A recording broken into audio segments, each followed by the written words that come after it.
Today is the 15th of July 2021. In the midst of cloudy days, you see a bright sunshine now, but this is on and off. The clouds cover the sun and then it comes out again. But the day itself has been more bright than it is sunny. Now, why this video today? It is my new addition to my solar experiment.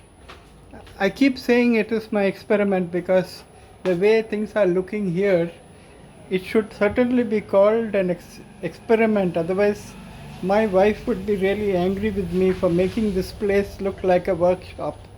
This is the entrance of the house, and even though I am not really happy about this, but an experiment is a time when I need the flexibility of removing wires, putting it back, and then checking on how the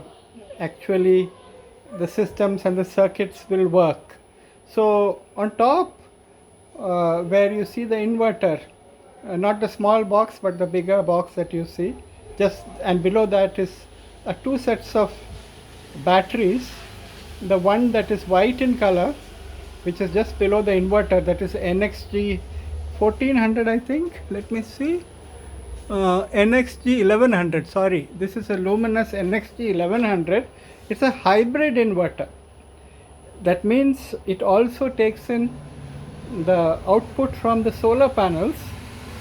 Thus, combining it would charge the battery during the daytime with also the power that comes from the solar panels. Along, if needed, it will switch if the voltage is low and if the sunlight is not enough and the battery is below a certain level where it needs to be charged, then automatically this inverter will switch on the mains, and like a normal inverter it would charge the battery.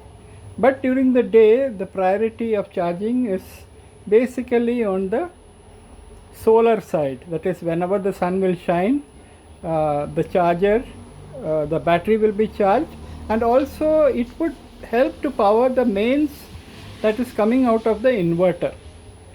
Now all my supply, that is a light load as I would call, the fans, the lights inside my house are all diverted into this particular inverter.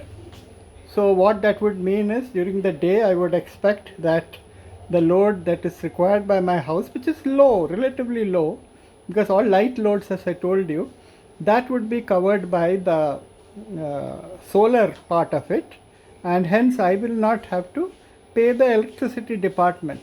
Now the question is whether I am really doing it for the sake of money. No, I am not doing that, because I am also interested to make sure that our carbon is not burnt, our coal is not burnt, our water is not used for hydroelectric supply. I would like to reduce the load. So my ultimate goal would be if I can be self-sustaining, but I have certain limitations in my house because we have a lot of trees, and you can see them here all around.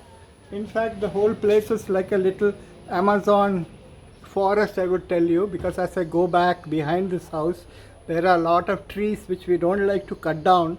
So with great difficulty, we have made sure that at least to a larger portion of the day, sunlight comes into a solar panel.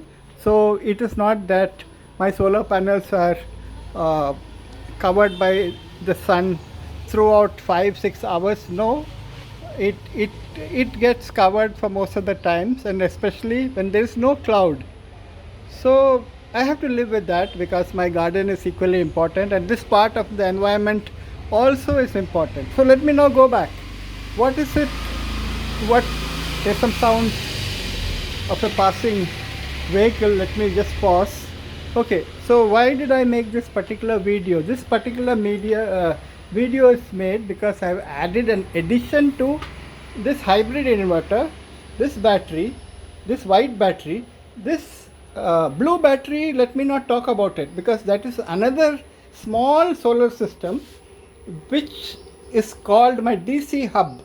This doesn't get this output of this system doesn't go into the inverter where DC is converted into AC, because in our house, like the laptop and so many devices that we now have, including the LED lamps, there is no need of AC or alternating current.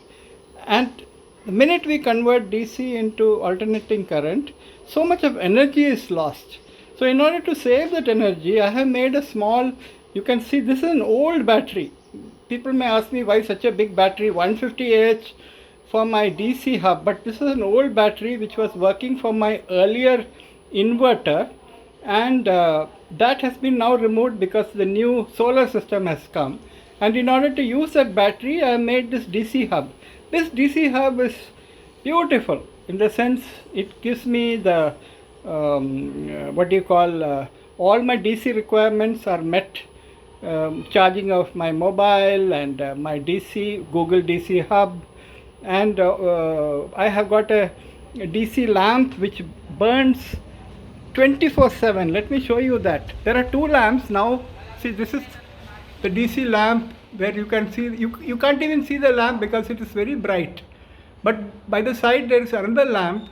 So 24/7 it is free energy from the sun, and I don't have to switch off this at all. And there is no off switch. There is no off switch for this. So that is it. Now again back to my video. Why did I make this video today? This video has been made because of this thing called the Smarten MPPT controller. What does MPPT mean? Maximum power point transfer, is it? Or what is it? I'm forgetting. Maximum power point tracker. I think that's a better word. See, the question is, the conventional, the first generation of charge controllers, that is called the pulse width module charge controllers. Now that is there in this. That is there in, it's an inbuilt to this Luminous inverter. So directly we have to put the output of the solar panel into this particular unit, and the charge controller would ensure that the battery is not undercharged and the battery is all safe at all times, because it will cut off the battery in case the solar has stopped functioning, that is, the evening has come, there is no sun and the solar has stopped working. So at that point of time the charge controller will save the battery. At the same time, when the load is safe and we have sufficient charge, it will give the output voltage, and that is where the DC load and everything will come. So this old, not old, but the earlier version of my hybrid inverter had that PWD type of the charge controller, and today I have replaced it with MPPT, which is a later module.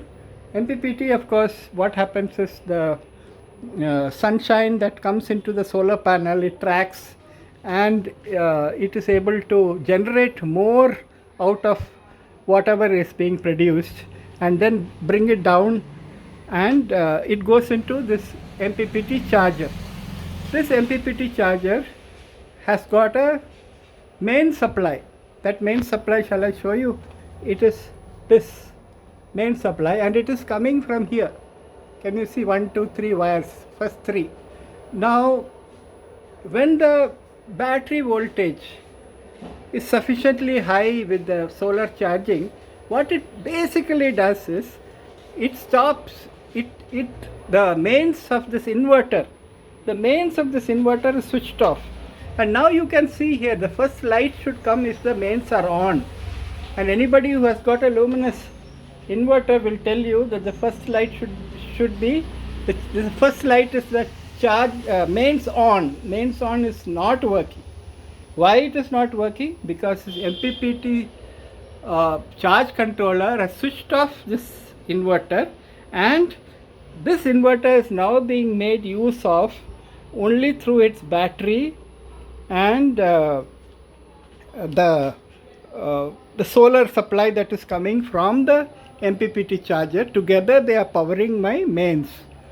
So what happens is, when the voltage, now it has been set at a particular voltage, so when the DC voltage, because in the evening what would happen is the sun would slowly go away the solar panels will not charge. So what would happen is, this charging that is happening from the MPPT controller would stop, and the battery, the load will be on the battery. The batteries will slowly get discharged. Now it is 13.2 volts. Can you see 13.3 volts, this white battery. So once it reaches 12 volts, then what would happen is, this charge controller would give indication to switch on the mains, and then this inverter will get on. This inverter will get on when the battery voltage reaches 12 volts. Now it is 13.2. So once it reaches 12 volts, the 3 live neutral ground, that is the supply that is coming from this inverter, from this MPPT charge controller, would make this particular luminous inverter on. Now I want to tell you one important thing. This could be any inverter. Now we are not making use of the hybrid function of this inverter. We are just using the inverter part. So a 1200 rupees inverter was good as normal for this, because that hybrid part of it is now being taken care by this charge controller, which is based on the technology of MPPT. So looking at the cost, this MPPT charger is really good, and let me tell you, this is my first impression. I may be wrong. I am not too sure how good it is going to function. What would be my reduction of the overall electricity bill? I have no clue. But the way it is working, just for the few hours that it has been switched on, I would like to say that this looks really good.